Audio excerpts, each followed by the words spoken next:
bangiga dhexe shaqo kuma leh guddiga iyo muranka ka dhexeeya iyo baarlamaanka nimanka ka tirsan warkooda. annagu shaqo waxaan ku leenahay inaan caddayno wixii bangiga dhexe yaalla iyo wixii laga qaatay si technical ah inaan u sheegno.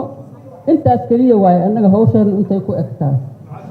lacagta sacuudiga ayaa wasiirku yiri waa in laga wareystaa ayagaa maadiyan physically ayagaa u haya, bangiga dhexe ayaa haya, ayagaana sidii loo maamulo sheegi kara.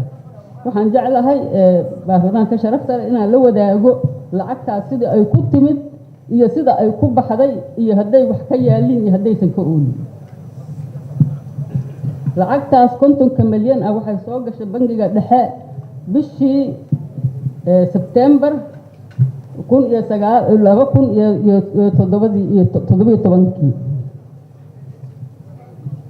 50 milyan ayay ahayd maalintii ay ahayd bishu 5 bishii October 2017 waxayna wasatay wasaaraddu bangiga dhexe lacagta horta xisaabta ay ku jirtaa. waxaan jeclahay inaan u sheego baarlamaanka sharafta leh lacagta xisaabta ay ku jirtaa waa lacag bangiga, waa xisaab bangiga dhexe leeyahay, ma ahan xisaab ay wasaaradda maaliyadda leedahay. annaga keliya ayaa soo wareejin karna, annaga ayaa xisaabta dowladda u gudbin karna. wasaaraddu ama madaxda sare ee dowladdu waxayna oran kartaa keliya lacagtaasaa loo baahan yahay la soo wareejiyo. annagu cid kalena lama hadasho. wasiirka maaliyadda ayaa noo sheegay, wuxuu leeyahay dowladdu waxay rabtaa oo lagu heshiiyey in maanta intaasoo lacag laga soo wareejiyo meeshaas.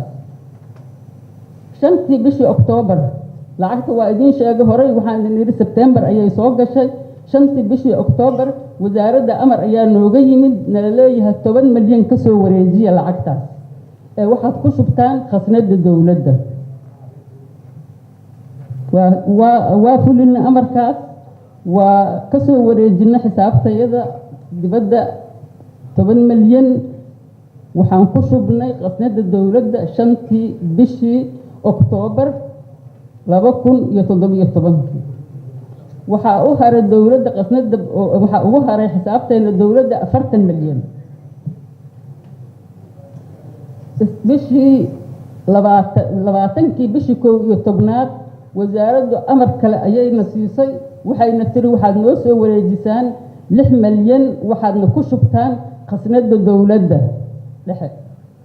6 milyan waa soo wareejinay, waa November. October 10 aan soo wareejinay, November waxaan soo wareejinay 6 milyan.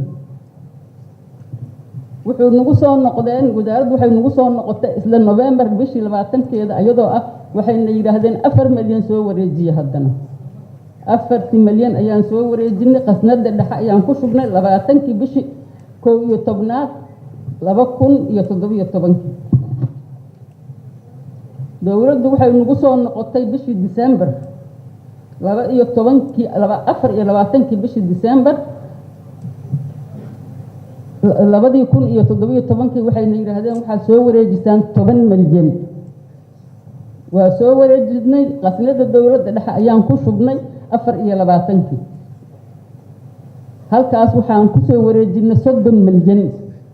December ayaa la joogaa 2017. waxaa la galay 2018. wasiirku wuxuu amar nagu siiyo noo yimid, wuxuu yiri lacagta 20 milyan ah ee meesha ku soo hartay la taaban maayo, lacag reserve ah waaye, waxba laga qaadin maayo, wixii maanta ka dambeeya lana soo wareejin maayo.